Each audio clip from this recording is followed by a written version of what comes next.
What is the meaning of this? You have no right to stop me. Ma'am, I need you to calm down and comply with my orders. Pam. Step away from the door. Hands where I can see them. Michelle Carter froze. She turned, her eyes filled with bewilderment. What, it's almost 7 in the morning, and this is my law office. In front of her stood a police officer, blocking the entrance to the building. His hand was pressed against the butt of his gun. His voice was unwavering. No greeting. No question. Only a command. That morning, Michelle had arrived earlier than usual. She had an important meeting at 9 o'clock. She wanted to be well prepared.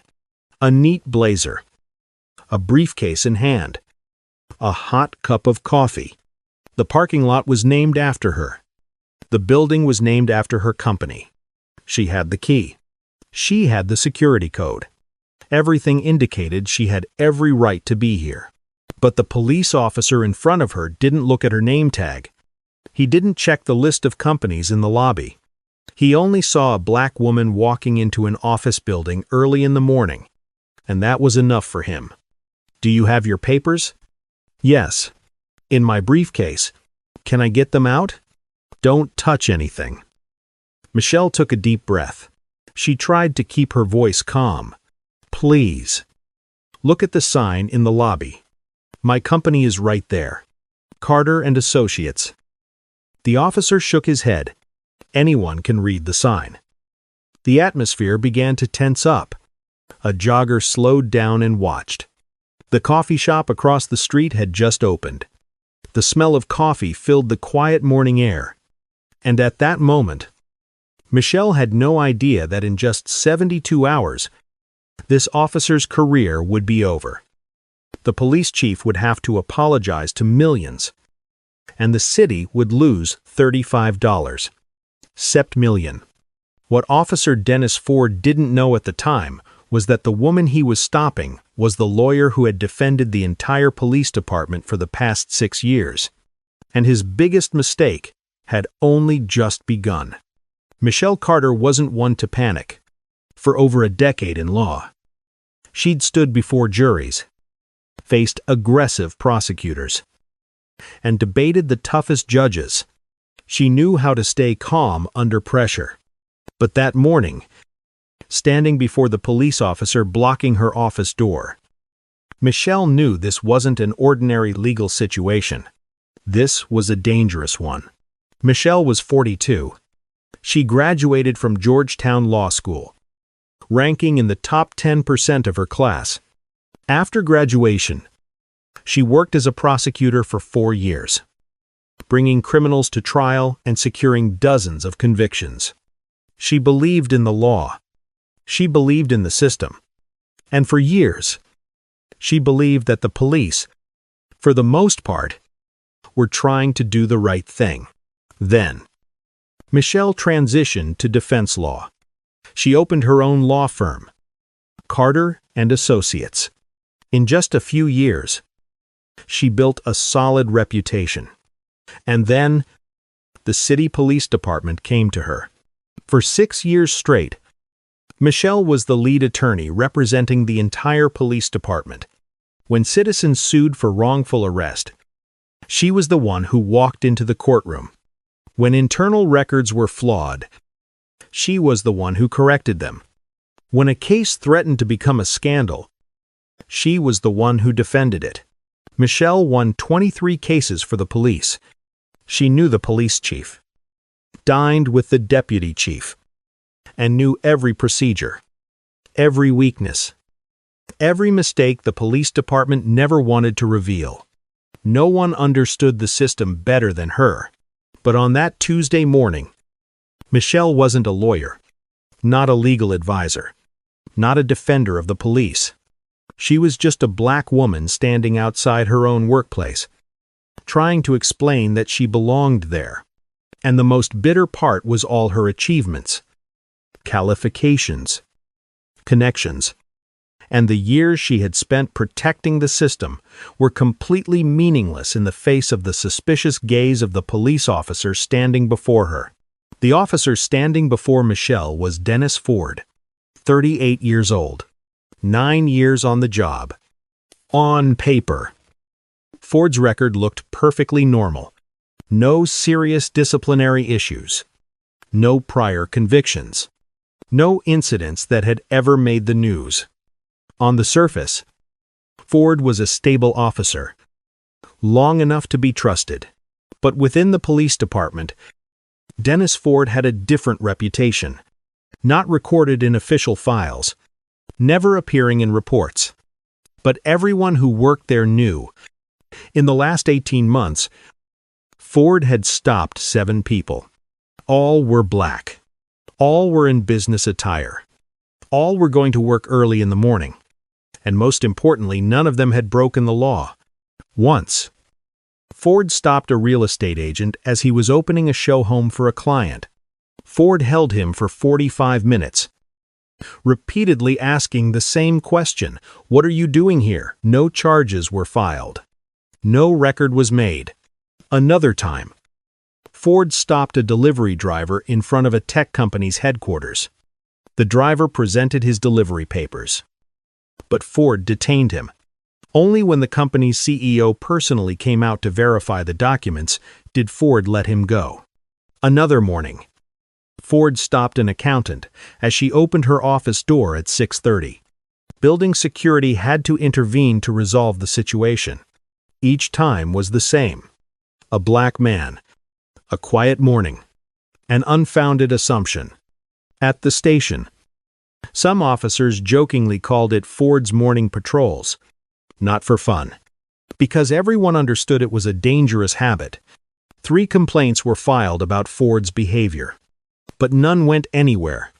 No investigation, no disciplinary action, no warning. The reports were filed, then disappeared from the system. And that morning, Dennis Ford didn't stop a driver or a real estate agent. He stopped someone who understood the system better than anyone else. Someone with enough knowledge to expose everything the police department had ignored for years. Michelle sensed the situation was spiraling out of control. Dennis Ford's voice was no longer a casual inquiry. It was short, harsh, and commanding. This wasn't a question anymore. This was a confrontation. Put your hands on the wall. Officer, I haven't done anything wrong. This is my office. I'm not asking for your opinion. Put your hands on the wall. Now. Michelle complied. She knew resistance would only make things worse. Please. I can get my papers in my briefcase. I'm a lawyer. My name is on the list in the lobby. Ford moved closer. If you really are a lawyer, why are you here so early? Michelle slowly turned her head. Because I work here. Lawyers work early. I have a meeting at 9 o'clock. Ford smirked. Sounds good. Michelle tried again. Call Chief Robert Patterson. He knows me. I work directly with him. That didn't stop Ford. It only angered him further. Oh. Of course. Everyone knows the police chief these days. Then Ford's voice changed. Lower. More decisive. Put your hands behind your back. You're making a mistake, Michelle said slowly. Clearly. The only mistake here, Ford retorted, is that you're not following orders. Ford pushed Michelle against the brick wall. The coffee cup fell to the ground, shattering. The briefcase burst open. Files. Business cards. Papers scattered. A lawyer's ID card slid across the sidewalk and stopped right at Ford's feet. He didn't bend down. He didn't look. He didn't stop. The metallic clang of handcuffs echoed dryly in the quiet morning. A jogger stopped abruptly. The cafe owner stepped out the door. A young man across the street raised his phone to film. The overhead camera, directly above the office door, was still recording. Michelle's face was pressed against the wall, but her voice remained calm. The building's cameras are recording everything. The cameras in my office are too. You'll remember this moment." Dennis Ford chuckled. He thought it was just an empty threat. 10 minutes later, he would understand it was a warning. Dennis Ford pushed Michelle into the back seat of the patrol car. The door slammed shut. The quiet morning ended there. On the way back to the station, Michelle didn't say a word. No arguing. No explaining. She just stared straight ahead. Eerily silent. Ford, however, was different. He was convinced he was right. In Ford's mind, this was just a simple arrest. A suspect caught trying to break into an office building early in the morning. Everything would be handled quickly. File a report. Sign the papers. Done. At the police station, Ford led Michelle to the reception area. He removed the handcuffs from one hand to complete the paperwork, then returned to his computer. A familiar procedure. He had done this hundreds of times.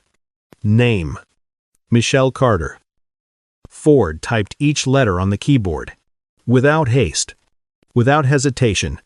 Date of birth, address, occupation, lawyer. Ford raised an eyebrow. He continued entering the data. Then the screen slowed down. A notification popped up.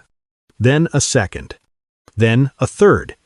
The screen's color changed to red. Ford leaned closer to the computer. The words became clear. City Legal Counsel, Police Department. Ford stopped. He read it again. Then another. His heart began to pound. Below was a long list of open cases. 15 cases. The name of the attorney representing the police department was repeated on each file. Michelle Carter. Ford turned to look at the woman sitting a few meters away. Her other hand was still handcuffed. Her face was calm, almost cold. Ford lowered his voice. "Sergeant, come here for a moment." The sergeant approached, looking at the screen. His eyes widened. "No, it can't be." The room fell silent. The sergeant turned to Ford, his voice almost a whisper. "You just arrested our lawyer." And at that very moment, Dennis Ford realized something very belatedly. This arrest could not be undone. No one in the room uttered another word. The name on the screen remained there, clear and undeniable.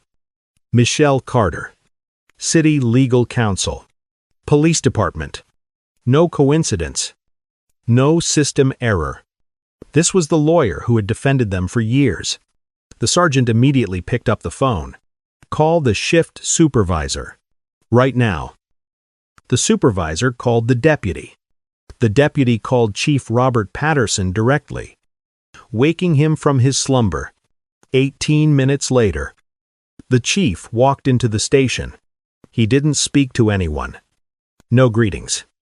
No questions asked. He went straight to the detention area. Michelle was sitting on a metal bench. One hand was still handcuffed. Her face was so calm that it made the room feel even heavier. When he saw her, the chief paused for a second. He understood the seriousness of the situation immediately. "Uncuff her," he said, his voice low but firm. Immediately, an officer stepped forward, unlocking the handcuffs. The metal fell to the floor with a soft clang, but the sound resonated like a hammer blow in Dennis Ford's head. The police chief turned to Ford. His gaze needed no explanation. "Come to my office. Now." The office door closed behind them. No one knew exactly what had been said inside. But when the door opened 10 minutes later, Dennis Ford emerged. His face pale. His shoulders slumped. He looked no one. He said nothing. He simply sat down in his chair. Michelle stood up, adjusting her coat. She didn't reproach him. She didn't argue. She didn't raise her voice. She said only one thing to the police chief. "I want copies of all the video related to this incident." The police chief nodded. He knew. From that moment on, This story was no longer under the police department's control. Just hours after Michelle left the police station, the internal investigation team began its work. It was no longer a minor incident to be handled discreetly. This was a case where the entire system understood that attempting to cover it up would have far worse consequences. Every piece of video was collected.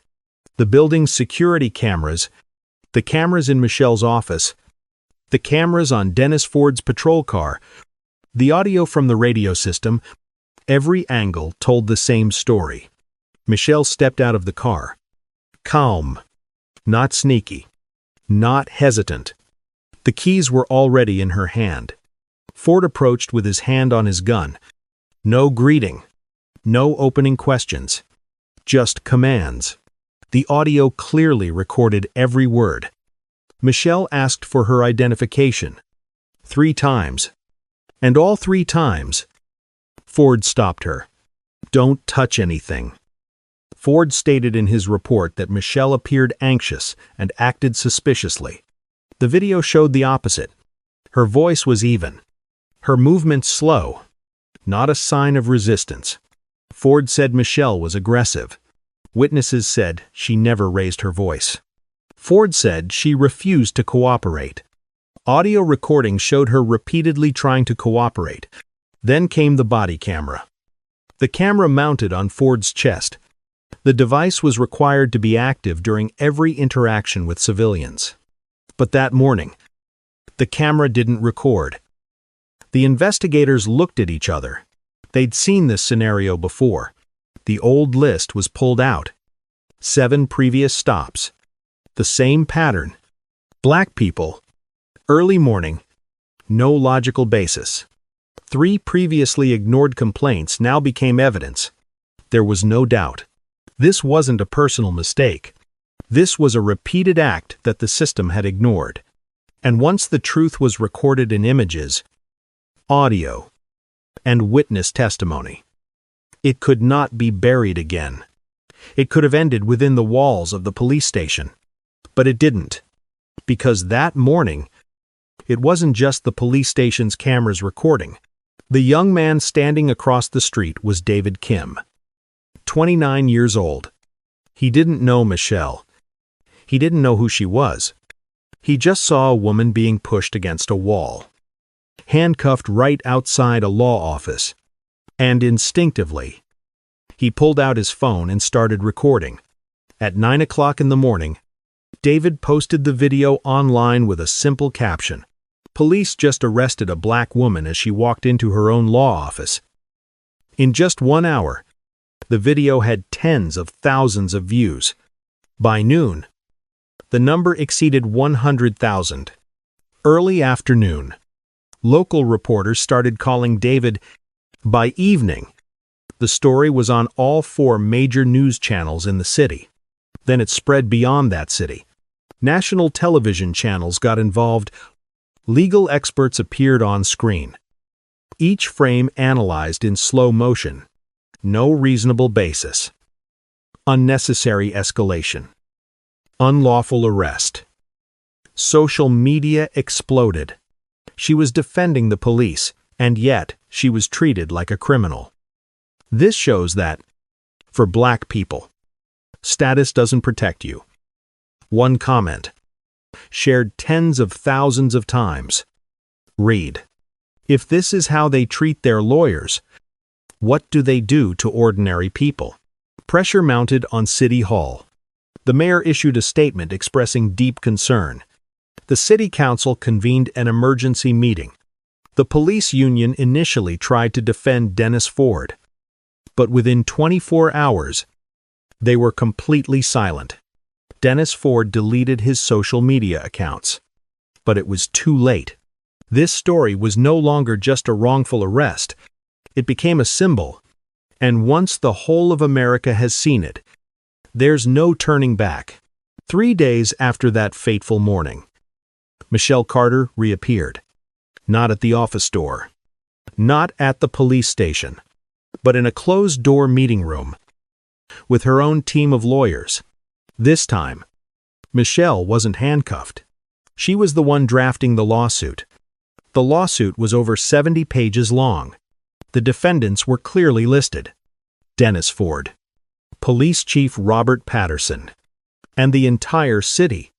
The amount of compensation demanded stunned everyone: $35. $7 It wasn't a random number. Each part had a reason. Part for unlawful arrest, part for emotional distress, damage to reputation, and personal safety. But the largest part was for the systemic racism that this incident had exposed. Michelle knew exactly where to strike. She had once been on the other side. She knew what the city would say. She knew they would invoke personal error. She knew they would try to separate Dennis Ford from the system. And she had prepared her response. 7 previous incidents of blocking people. 3 ignored complaints. Internal emails mocking Ford's behavior. The body camera malfunctioning on the day of the incident. Every detail fit together perfectly. Like a file Michelle had read hundreds of times, except one thing. This time, she was the victim. The city's lawyers read the lawsuit and immediately understood a terrifying truth. They weren't just facing a powerful plaintiff. They were facing someone who knew all their weaknesses. And from that moment, the question wasn't whether the city would lose, but how much they would pay. In the following weeks, the city descended into a legal crisis. Closed-door meetings followed closed-door meetings. Lawyers debated intensely. No one wanted the case to go before a jury, because if it did, the outcome was practically predetermined. The city's insurance company was the first to speak. They reviewed the files, watched the videos, read every line of Michelle's lawsuit, and they issued a cold but clear recommendation: immediate settlement. The reason was simple. The images were too clear. The pattern of behavior was too clear. And the plaintiff knew the system too well. The city knew that fighting Michelle Carter would not only cost money, it would expose every wrongdoing they had tried to conceal for years. Cases that had been handled internally would be brought to light. Reports that had been shelved would become evidence before a jury. Ultimately, the city agreed to sit down at the settlement table. The agreed-upon figure silenced the entire meeting room: $35. $7 the largest settlement in the city's history for a wrongful arrest. Meanwhile, Dennis Ford was no longer a police officer. He was fired immediately after the investigation concluded. Then, federal prosecutors got involved. Ford was indicted for civil rights violations. He pleaded guilty to a lesser charge, received a probationary sentence, 200 hours of community service, and was permanently banned from police service anywhere. His 9-year career ended without a ceremony. No farewells. Just one line in his file finished. But money wasn't the only thing that changed. The city understood that the true cost of this case was far greater. 2 weeks after the settlement was announced, Michelle Carter appeared in public. Not in a courtroom, not in a law office, but on the steps of the federal courthouse. Cameras swarmed. Reporters crowded the area. Michelle stood tall, her voice calm but firm. "I've been in law for 14 years," she said. "I've confronted dangerous criminals. I've argued with the most aggressive lawyers. But nothing prepared me for the feeling of being handcuffed in front of my own office." She paused for a moment. "My children ask me why the police took their mother away. How do you explain that to a child?" Michelle made it clear that this lawsuit wasn't about money. That money couldn't erase the memory of being pinned against the wall. Couldn't erase the fear of that moment.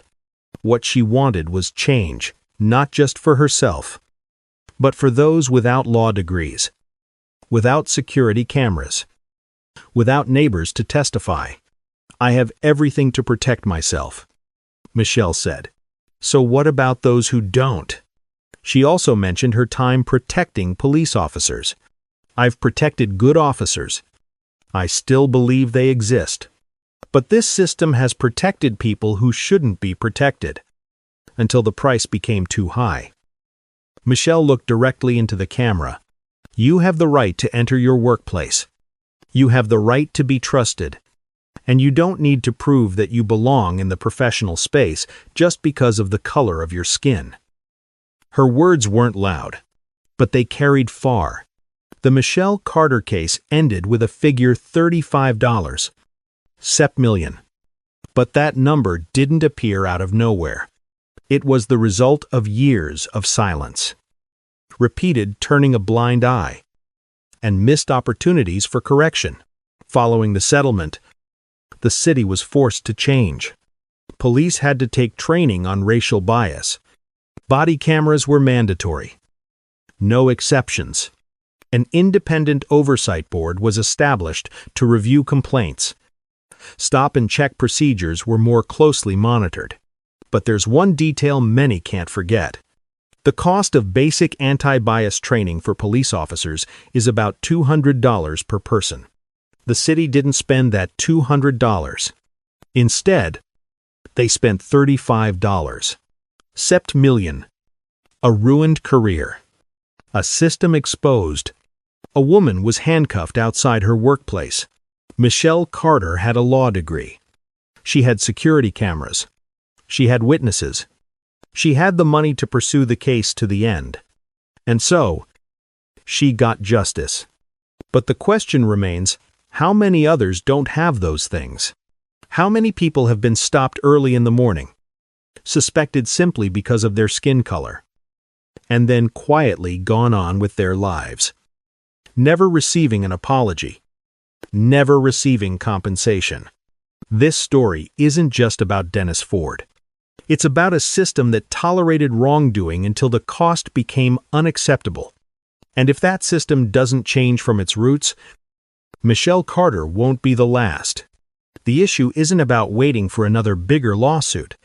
The issue is whether we dare to stop wrongdoing before it destroys more lives. If you believe that power must come with responsibility, please share this story. If you believe that justice should not depend on status or race, then speak up. Because silence is always the most valuable thing. See you in the next story.